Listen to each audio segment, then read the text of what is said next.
Hey everybody, it's been a while since I posted an update video on World of Zania, so I wanted to go ahead and make one real quick.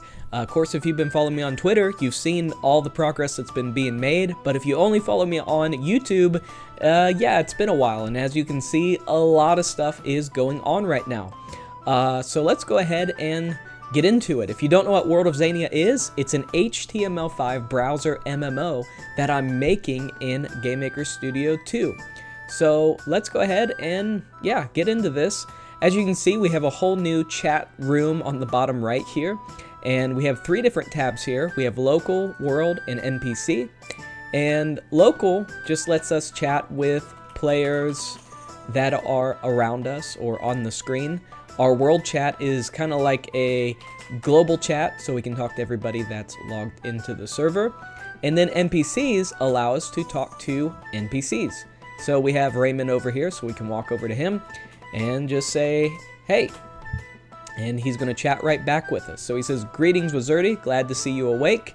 And notice awake is a darker shade of blue. This chat does support multiple colors in your words. And the darker blue, when an NPC is talking to you, is basically a trigger word. And which means I can say back to him, awake, and he will keep going with the dialogue. So basically, you can use NPCs to get quests or information about the world. And yeah, I thought it would be a fun little system, kind of like those old school MMOs. You actually had to use the chat room to talk to NPCs like EverQuest and Tibia. And so I thought it'd be cool to add that in the game. So he says, I found you washed up on the shore. So it wants us to say washed up. But what's cool is you don't have to just say washed up. I could say, you know, if I wanted to roleplay, I could say, let me click the window here. What do you mean I was washed up? And it's going to recognize that pattern of words and kind of what I'm saying to the NPCs and keep going with the dialogue. He says, you look good as Deb. When I found you, your skin was pale and your lips were blue, but you kept muttering something. So also, you know, the chat works with multiple sentences. Everything's working really great. And muttering. So yeah, we have kind of a dialogue here. And so what's also cool is we're in a dialogue with him right now. And when we walk away, that dialogue will actually cut off and end. And he'll tell us bye. So we can walk away. And he's going to say goodbye, Wizardy. So that means we're no longer in dialogue. If I say something to him from here, he's not going to know what's going on. Even if I go up to him and say a trigger word, nothing until I say hello again. How are you? I wonder if that's in there. Yeah, I'm very good. How are you? So you can also find some of the trigger words for these NPCs. So there'll be things like going up and asking for a quest, you know. So there are some trigger words or dialogue words, whatever you want to call it, with different NPCs that players will be able to find as they're playing the game. So let's go away from him for now. This is the city that I've been working on. This will be the main city in the game, and we won't go through all of it, but it's pretty big, and there's a lot to fill here, a lot of quests to add, a lot going on. I'm debating on adding player housing, so these could be like little player houses in this little area I've been thinking about. I don't know if that will make it in the original or the first launch, but we'll see. So yeah, this is the town. So when I release the alpha, there'll at least be this town going on. I don't know if I'll add another one until different updates. Another thing I've added, which this was really big, very cool, is the ability to go up and down ladders, which actually changes the whole room in the game. So in GameMaker's eyes, it's changing the room. So there's multiple rooms in this multiplayer game. And I'm going to open up the server. And so if we click V, so what you see here is what the server is seeing. All these boxes and lines, these are all the walls. So this pink guy is the player, but everything else is the walls, and then the black is just ground. In the client, you're actually going to multiple rooms. So if I go down here, click this, I'm in a whole nother area of the map on the server. So to the client, it's another room. To the server, I'm just somewhere else. So if I go to the player, I'm just somewhere else in a bigger room. So that's kind of how I'm doing it for now, if that makes sense. Yeah, you can see I'm at 25,000 by 26,000 in the server's room.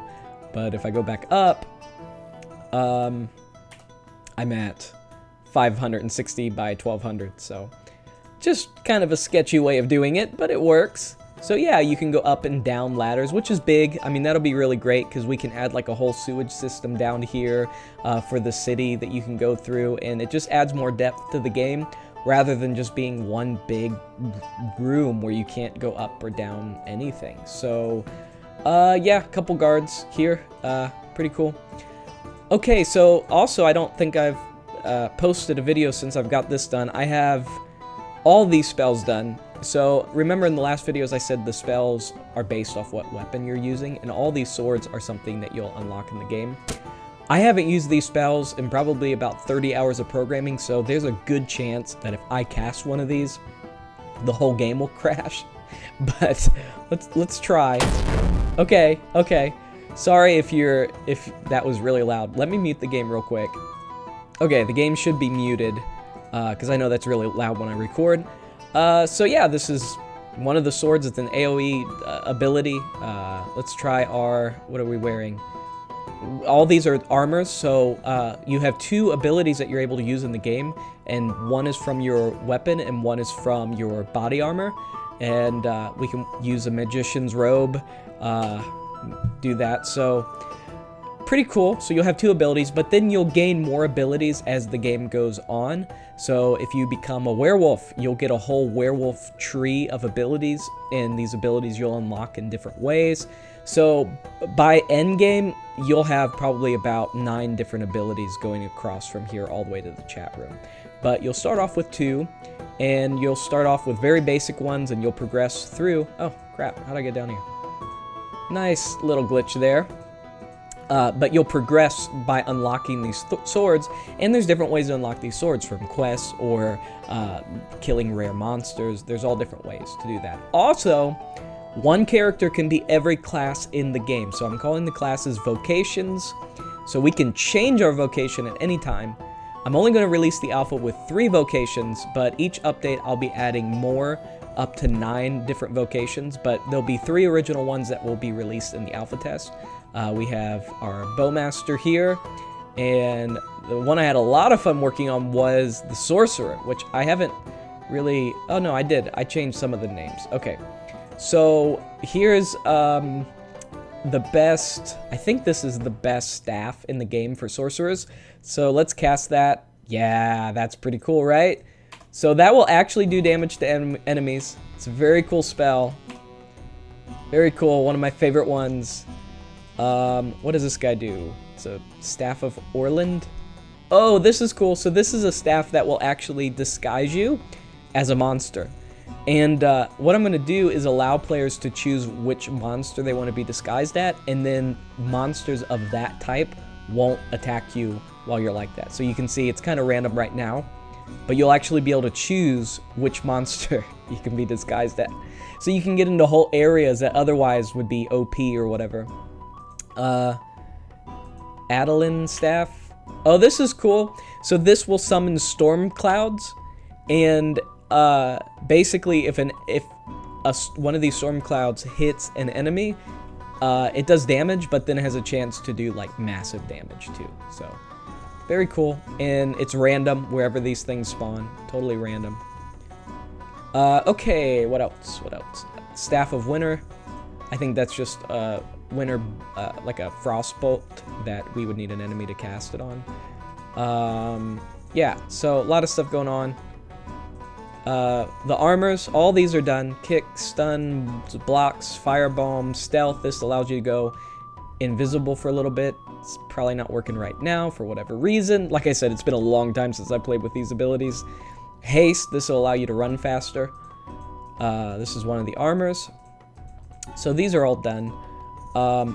And then which armor you start with depends on which class you choose when you create your character. So if you choose to start as a sorcerer, you'll actually start with this robe, which is the magician's robe. But you can unlock all of these armors as you progress through the game. So even if you're a sorcerer, you can still unlock the leather armor, which is what like bowmasters start with. Okay. Daze. I think this is an area of effect. Yeah, it'll like daze all the enemies nearby. Cool. And then Bowmaster, these, yeah, these are a lot of really cool different, things here. So let's go see if we can, now, I'm going to see if I can attack enemies. We might not be able to. I'm just going to be honest with you. We might get, the game might crash. But in the server, actually, yeah, can I go up there? Okay, let's get near these monsters. And maybe I can show you what's going on. Maybe. Maybe not. Okay, you can see right here on the top left, these two E's are the enemies walking around. And that yellow square is actually where the enemies are allowed to roam around. So they'll be like walking around when a player is kind of nearby. And then that kind of yellow box is where like they can't go outside that boundary. But the player can pull them outside that boundary.